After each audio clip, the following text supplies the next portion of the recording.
जय हिंद दोस्तों, स्वागत है आपका राज ट्यूटोरियल चैनल पर। आज हम लोग विश्व इतिहास का छठा टॉपिक रूसी क्रांति के बारे में अध्ययन करेंगे। तो चलिए बिना देर किए हुए रूसी क्रांति के बारे में हम लोग पढ़ते हैं। कौन सा टॉपिक पढ़ना है दोस्तों? आज हम लोग पढ़ेंगे रूसी क्रांति, ठीक ना। समाजवाद शब्द का प्रयोग सर्वप्रथम रॉबर्ट ओवेन ने किया था। वह वेल्स का रहने वाला था।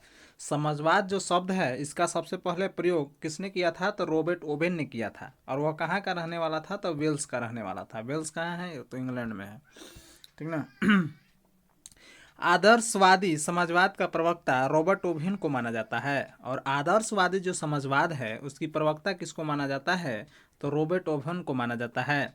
वैज्ञानिक समाजवाद का संस्थापक कार्ल मार्क्स था। कार्ल मार्क्स जर्मनी का निवासी था। अगर वैज्ञानिक समाजवाद का संस्थापक अगर किसी को माना जाता है तो वो है आपका कार्ल मार्क्स। कार्ल मार्क्स जो था वह जर्मनी का निवासी था।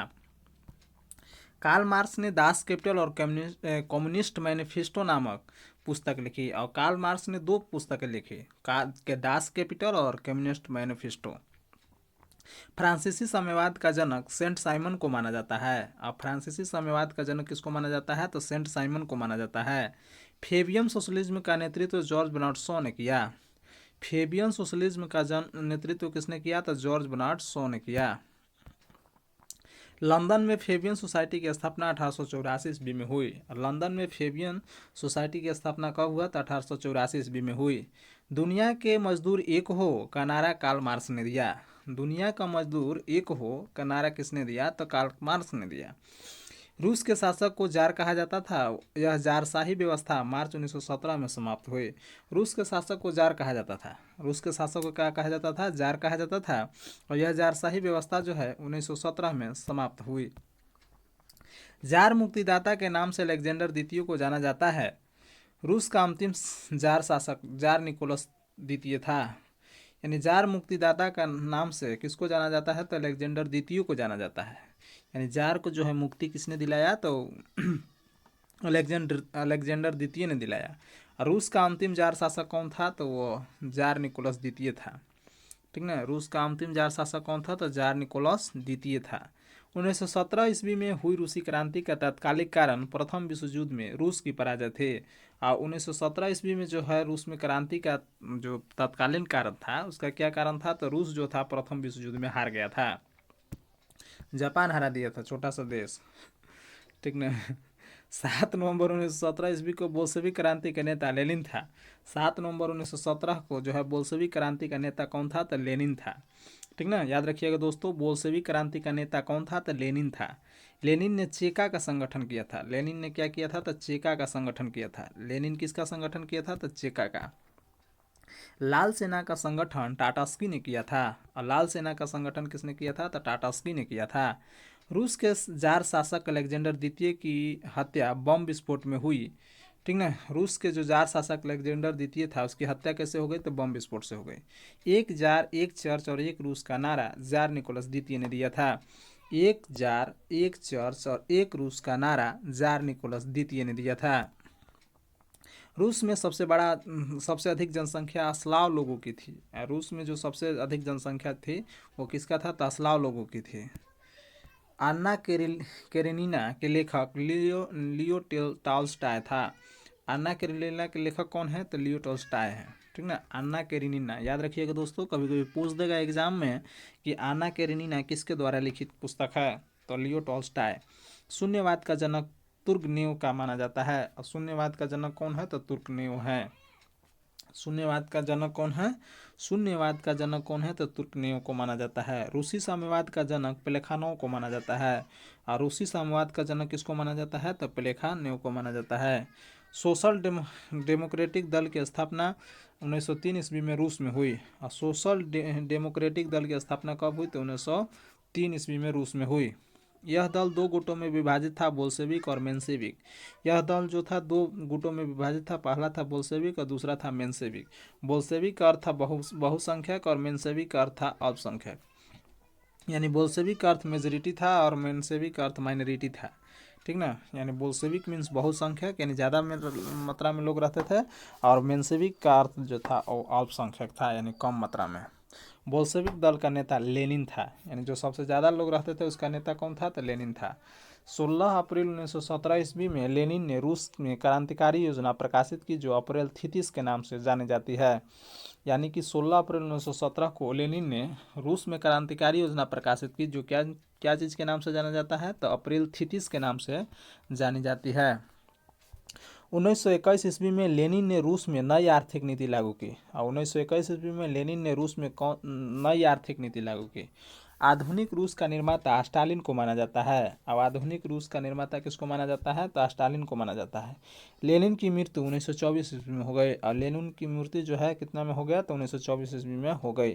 राइट्स ऑफ मैन के लेखक कौन है? तो टॉमस पेन है। राइट्स ऑफ मैन के लेखक कौन है? तो टॉमस पेन है।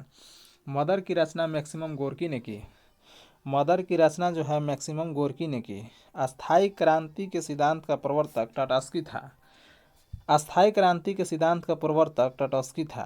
प्रथम विश्व युद्ध के दौरान लेनिन का नारा था युद्ध का अंत करो। प्रथम विश्व युद्ध के दौरान लेनिन का नारा था युद्ध का अंत करो। प्रथम विश्व युद्ध के दौरान लेनिन का नारा था युद्ध का अंत करो। कार्ल मार्क्स का आजीवन साथी रहा फ्रेडरिक एंजेल्स, ठीक ना। कार्ल मार्क्स का जो आजीवन साथी रहा वो कौन था? तो फ्रेडरिक एंजेल्स था। नेक्स्ट है दोस्तों, आज ही हम लोग औद्योगिक क्रांति भी पढ़ लेंगे। बहुत छोटा चैप्टर है, बहुत सा थोड़ा छोटा टॉपिक है। तो 7 टॉपिक जो है वो आपका औद्योगिक क्रांति है।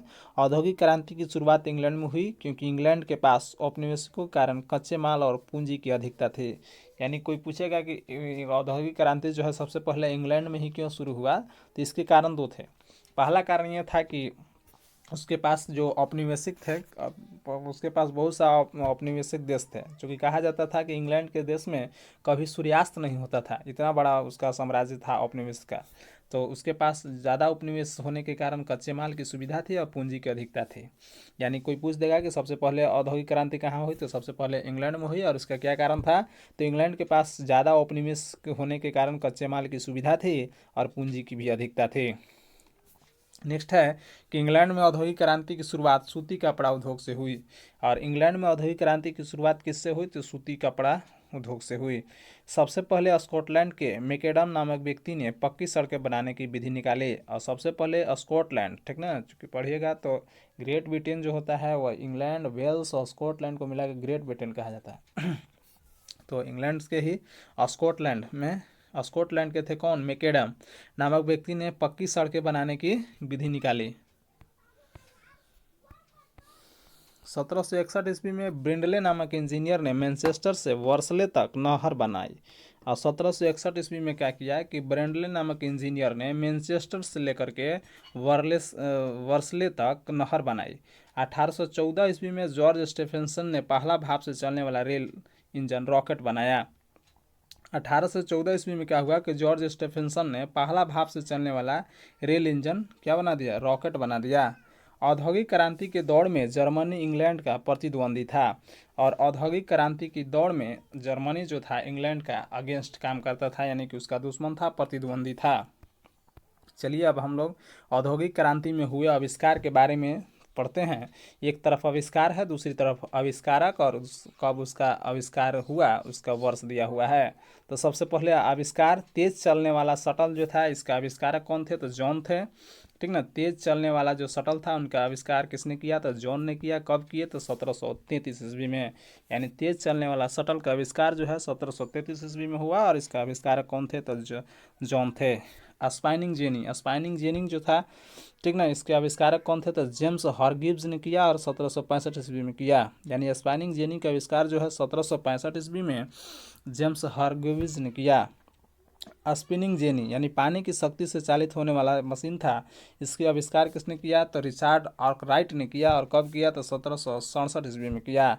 यानी कि स्पिनिंग जेनी यानी का आविष्कार जो है किसने किया? तो रिचार्ड आर्कराइट ने किया। कब किया? तो 1767 ईस्वी में किया। स्पाइनिंग म्यूल की आविष्कार जो है क्राइम्पटन ने किया। कब किया? तो 1776 ईस्वी में किया। स्पिनिंग म्यूल की आविष्कार किसने किया? तो क्राइम्पटन ने किया। कब किया? तो 1776 ईस्वी में। घोड़ा द्वारा चलाए जाने वाला करघा का आविष्कार किसने किया? तो कार्टराइट ने किया, ठीक ना। घोड़ा द्वारा चलाए जाने वाले करघा का आविष्कार किसने किया? तो कार्टराइट ने किया। नेक्स्ट है आपका सेफ्टी लैम्प। सेफ्टी लैम्प का तो सबको जान रहा है, आविष्कारक किस है, तो हम्फ्री डेवी है। और कब किए, तो 1815 ईस्वी में। यानी सेफ्टी लैम्प का आविष्कारक कौन है, तो हम्फ्री डेवी। और कब किए, तो 1815 ईस्वी में। दोस्तों नेक्स्ट डे हम लोग नेक्स्ट वीडियो इंग्लैंड में क्रांति के बारे में अध्ययन करेंगे। तो दोस्तों वीडियो देखने के लिए धन्यवाद। और दोस्तों वीडियो को ज़्यादा से ज़्यादा लाइक करें, सब्सक्राइब करें, अपने दोस्तों में शेयर करें, बेल घंटा जरूर दबाएं। जैसे ही इतिहास ख़त्म होगा तो आपकी जियोग्राफी की वीडियो आएगी। और इसके बाद जो है आपको हो सकता है 2-3 दिनों में एनसीईआरटी सार संग्रह का फिजिक्स का जो है वीडियो आए। तो दोस्तों आप ज़्यादा से ज़्यादा लोगों के पास शेयर कीजिए और आप बेल घंटा ज़रूर दबा दीजिए, ताकि जैसे ही वीडियो अपलोड हो तो आपके पास नोटिफिकेशन पहुंच सके। दोस्तों वीडियो देखने के लिए